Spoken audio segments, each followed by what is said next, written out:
Please introduce yourself and your profession. Okay. I am Dr. Duncan Bowell. I am a family practice doctor and I practice in Texas. I've been here since 1977. I went to school in Canada and left there after practicing there for about 7 years and came to Texas, and here I am. Can you please describe a typical day? A typical day. Typical day starts probably about 5:30 in the morning, and I get to the office. I may stop at the nursing home, see a couple patients before I get to the office, do a little bit of paperwork, and start seeing patients around 8 o'clock until 12, and see maybe about 25 patients in the morning, something like that. And then snack a little bite of lunch and start again at about 2 o'clock in the afternoon, see patients about 5, and hopefully get out of there in about 5 or 6 o'clock in the day or so.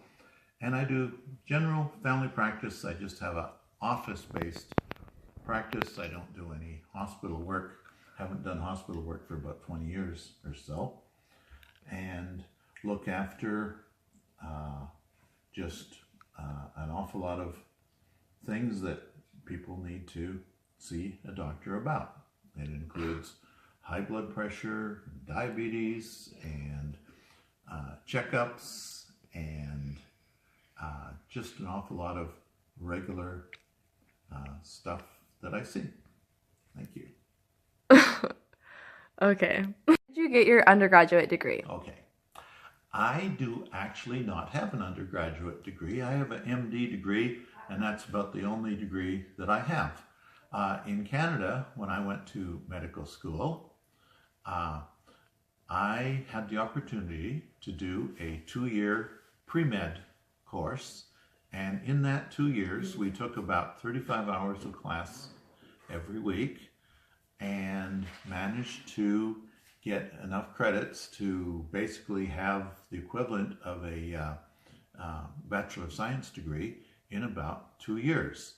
It was kind of a dog-eat-dog experience because there was an awful lot of candidates that went through that, but probably only about half of them managed to get through the 2 years in order to pass all of their tests and get into medical school. So I spent then 4 years in medical school, and after that interned. And at that time, I do family practice right now. At that time, back in 1968 is when I graduated, which was like 49 years ago, there weren't really any significant family practice residencies. And so I just went right into family practice at that time, back in 1969. Did you do any undergraduate research? Absolutely not. There was no undergraduate research to do. I had all the time I had doing studying and learning for exams, and no, there was no undergraduate research to do. Thank you. Have you done any sort of research in medical school? Not in medical school. Yes, and as a matter of fact, I did just do some research in medical school. In my year just before I graduated, I did a research study in pancreatitis, and I learned how to use the electron microscope and learned how to make slides and did some studies on acute pancreatitis, and nothing much came of it, as most research happens, that you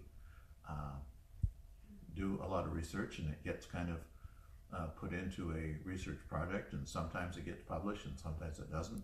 I mean, I was not the publisher of the research, my professor was, but I helped out in it, and that was about the extent of my research in medical school.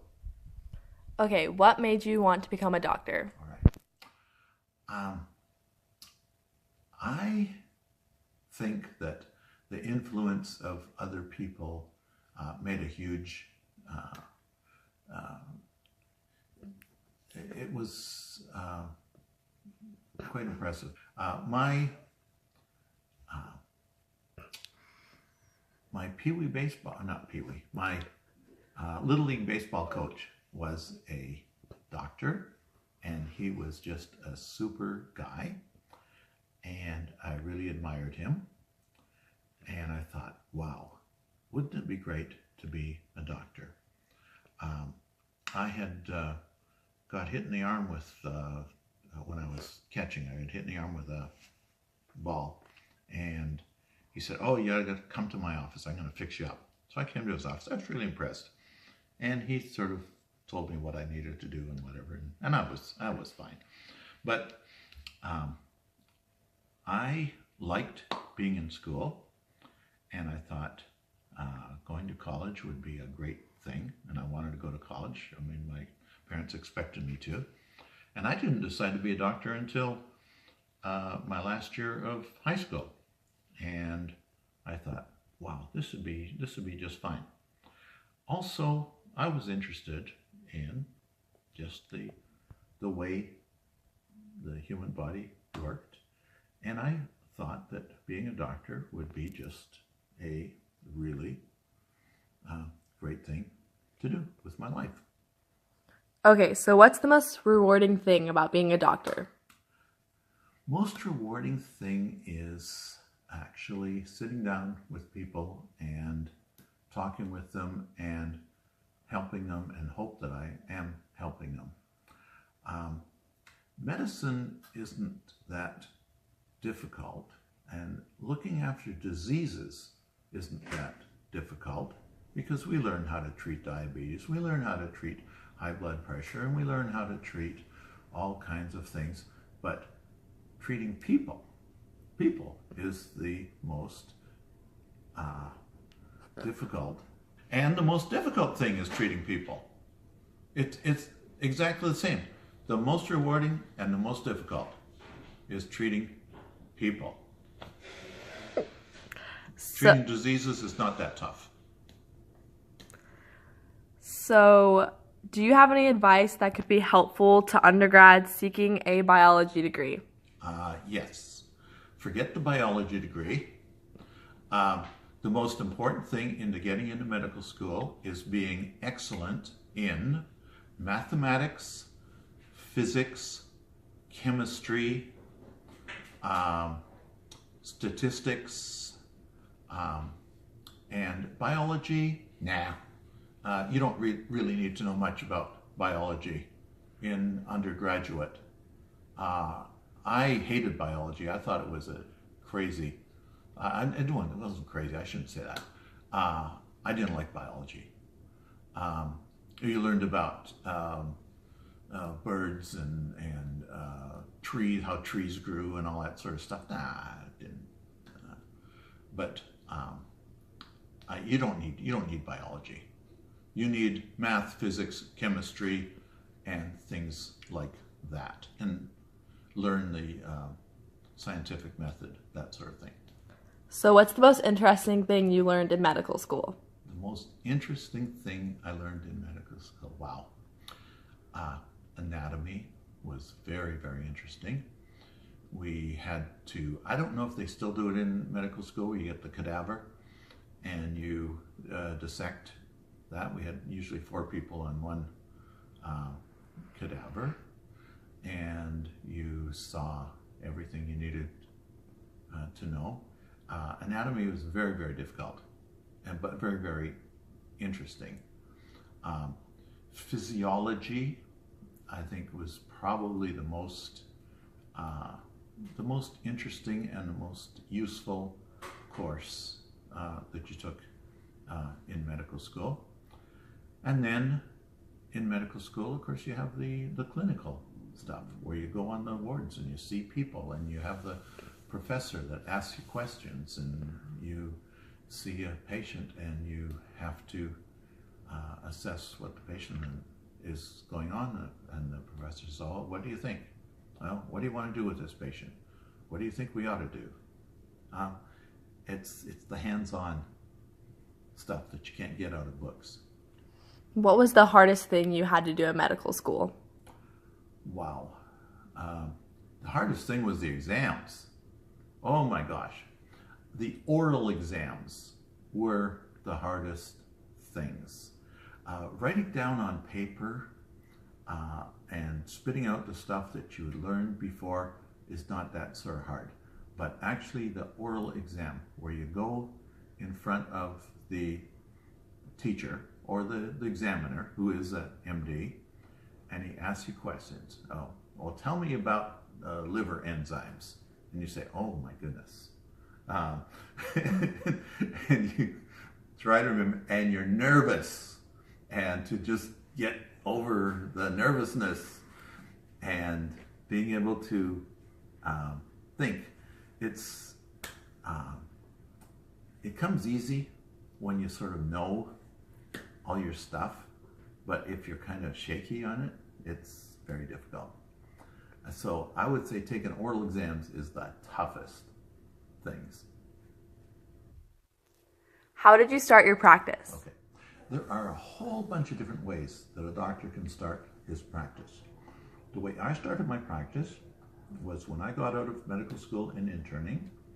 I went back to my hometown, which was Thunder Bay in Canada, in Northern Ontario, and a large clinic there. There was 40 doctors in that clinic. There was about 13 family practitioners and a bunch of other subspecialists, and they hired me. And they hired me for the princely sum of $15,000 a year, which would, when I started, which was back in 1969. And I just started seeing patients doing family practice. After a couple of years, of course, my salary got raised, and I was there for about 7 years or so. And so that is one way that doctors they can join a big clinic. I've done just about every which way of being a doctor.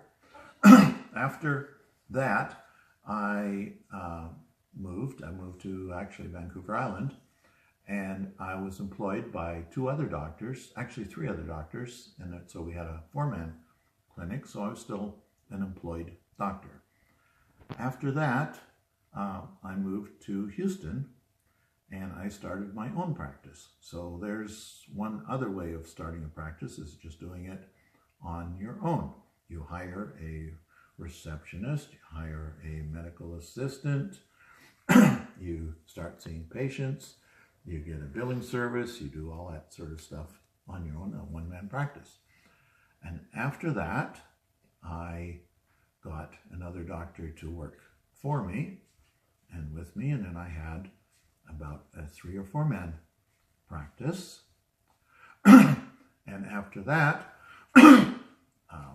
for other reasons, I made a little change in my life, and I moved to South Padre Island, and I actually took a job working for another doctor. And that was for about 5 years. And then after that, I moved to a small town in Texas, Vidor, Texas, and I started my own practice all over again. And so there's many, many different ways of being a doctor. A lot of doctors like to just join a clinic or whatever so they can just do doctoring and don't have to worry about billing, collections, running the office, worry about staff, worry about taxes, worry about rent, worry about all that sort of stuff. And that's where a lot of doctors are doing now. But so there are many, many different ways of handling it as being a doctor. I must say I like it best being just in charge of myself. But that's a personal way I like to do things. Are you affiliated with any hospitals that you work with? Actually, I have an affiliation with a couple of hospitals in Beaumont, Texas, but I do not go to the hospital. I do not see any of my own patients in the hospital because there are hospitalists that do that. I run an office-based practice, and I haven't I do not have hospital privileges, and I haven't had hospital privileges for about 20 years. When practice has changed a lot since I started, and one of the things that's changed is because of HMOs, which are health maintenance organizations, where they insist that patients that go in the hospital get seen by their own doctors. And also, going to the hospital tends to be very, very difficult and very, very time consuming, and probably isn't very rewarding financially either. So about 20 years ago, I basically stopped going to the hospital. So I run an office-based practice. What's the most frustrating thing about being a doctor?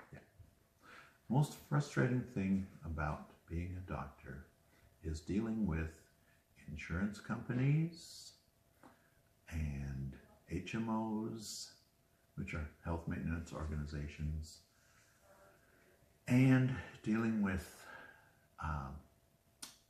callbacks. I need to clarify that. It takes a while to figure out exactly what medication a patient ought to be on and what you should prescribe for them.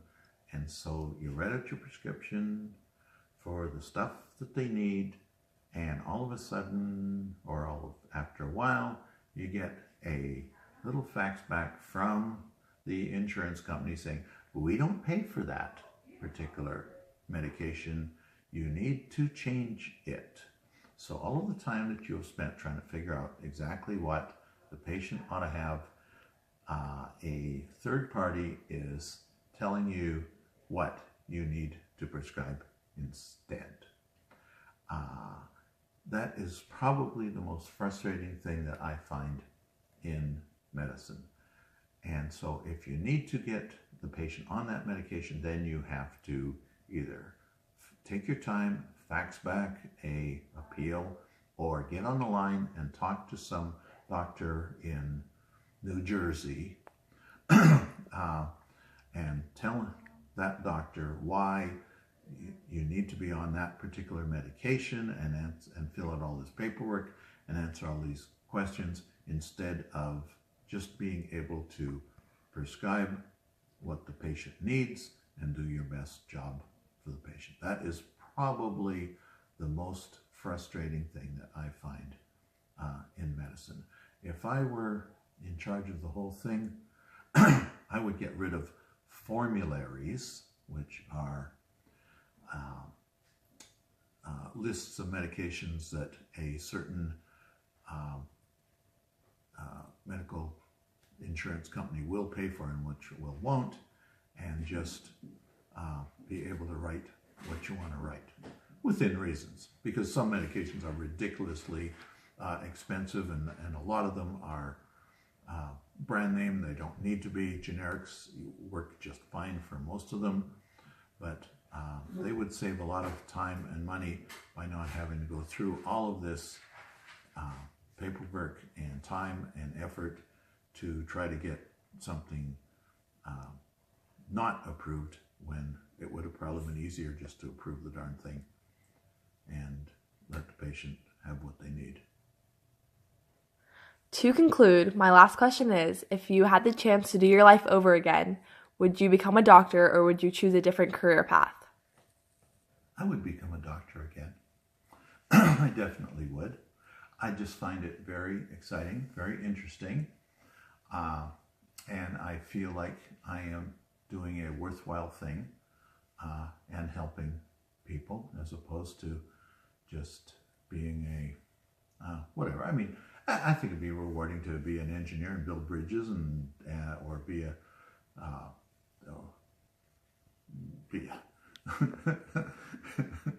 a chemical engineer and learn how to make stuff better. But I think that we need doctors, and we need doctors who care, and people need doctors, and I'm one of them. And I love what I do, and I love seeing people. And I go to work in the morning, I think, oh, this is great. So Would I advise my kids or grandkids to be doctors? I probably would.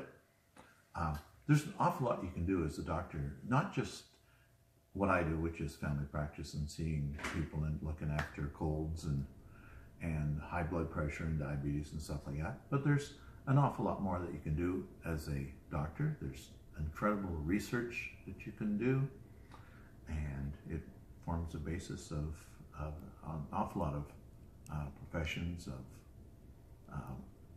of being in things like radiology and